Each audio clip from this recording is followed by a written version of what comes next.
Welcome to the President's Diary, a weekly program where we highlight the work of His Excellency Dr. Muhammad Irfan Ali. President Ali, in his Pagode Day message on Sunday, March 28, said the festival reminds us that our lives are like the seasons, subject to fortune and uncertainty, but that renewal and rebirth follows every unwelcome circumstance. Pagode is a celebration of rebirth. It commemorates the regeneration of the land.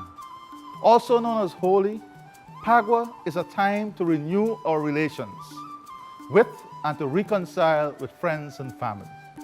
The festival provides an opportunity to recommit to the values of love, friendship, empathy, and sharing. The President also urged Guyanese to adhere to the COVID health protocols. The vaccination campaign, which we have launched, will help to protect our people and eventually allow us to exiting this pandemic. Of that, we can be sure. We can be confident that by next year, we shall be able to return to the exuberant public celebrations traditionally associated with this most splendid and glorious festival. On Monday, March 29, His Excellency addressed a virtual meeting of heads of state and government on international debt architecture and liquidity, on financing for development in the era of COVID-19 and beyond. The Guyanese leader said developed countries must honor their pledge to allocate at least 0.7% of their gross national income to the official development assistance program.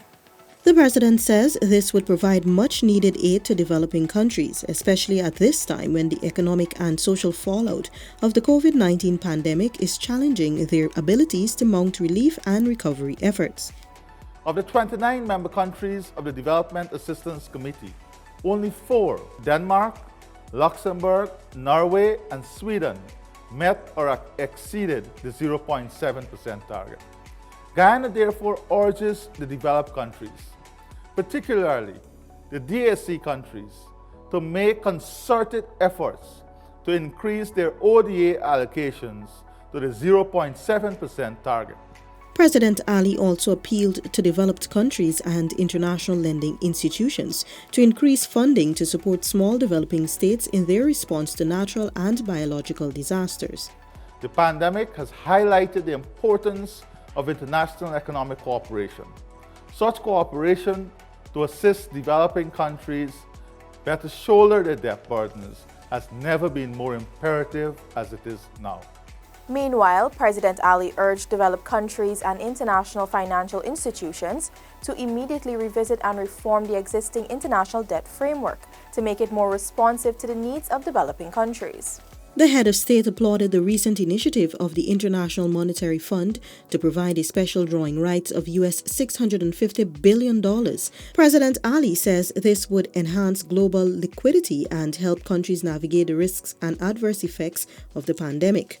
Given the reality that many poor countries are saddled with debt distress, we advocate for broad-based debt relief to developing countries through international frameworks similar to the Paris Club arrangements, such as the Heavily Indebted Poor Countries, the HIPIC Initiative, and the Multilateral Debt Relief Initiative. On Tuesday, March 30, President Ali challenged the local business community to position itself to benefit from the national economic transformation by adopting a bolder approach to business. The head of state made the call in his feature address at the 131st Annual General Meeting of the Georgetown Chamber of Commerce and Industry. Economic transformation demands a new mindset. The private sector must begin to think bigger, bolder, braver, and brainier. In other words, it must become more ambitious, less risk-averse, and more innovative. There is no time to be lost. The COVID-19 pandemic has set back business prospects, but the impending economic recovery must become the impetus for the private sector to upscale its ambitions and upgrade its capacity. President Ali also called on the business community to plan not only for the local market but for the regional and international markets as well. The expanding local market must become the springboard for extending the local business communities' reach into large international global economies and markets. Early on Tuesday, His Excellency joined family members of the late Clyde Rupchan at his final resting place in Buxton, East Coast, Demerara, to pay his respects. Mr. Rupchan, a former chief planner of the Ministry of Finance, passed away in 2016. He was awarded the Cassie Crown of Honor in 2011 and served for several years in the State Planning Secretariat and the Ministry of Finance. Mr. Rupchan also served as the chairman of the Guyana Revenue Authority and sat on several boards. President Ali said he owes a lifetime of gratitude to Mr. Rupchan, who mentored and shaped his early development at the State Planning Secretariat. While in Buxton, the head of state spent some time interacting with members of the community. On Wednesday, His Excellency visited Leguan to deliver on a commitment to residents who had sought his assistance for the establishment of a crematorium. The $25 to $30 million facility is to be fully funded by the Ramroop Foundation, with work set to begin in less than 2 weeks. They asked me to help to find a way in which they can build a cremation site. One that offers the level of respect to those of our families we are sending off. One that speak to a progressive, modern facility. And they asked if I could have intervened in having a facility like this. I told them on a few conditions. One, that all the temples are involved. Two, the NDC will be involved. A local management committee must be established because this is a local project.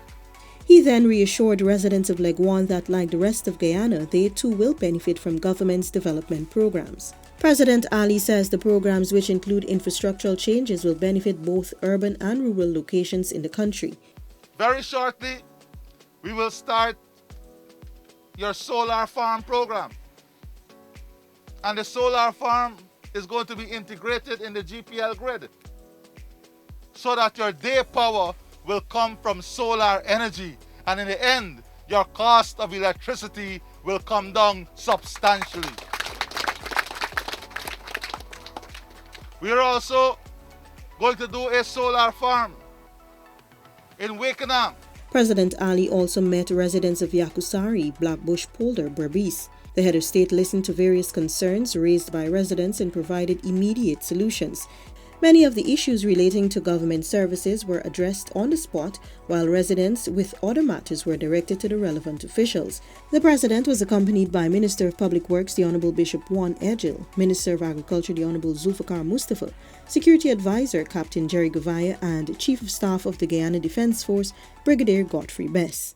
This has been the President's Diary, where we took a look at His Excellency Dr. Muhammad Irfan Ali's week of activities. Thanks for watching. Join us again next week.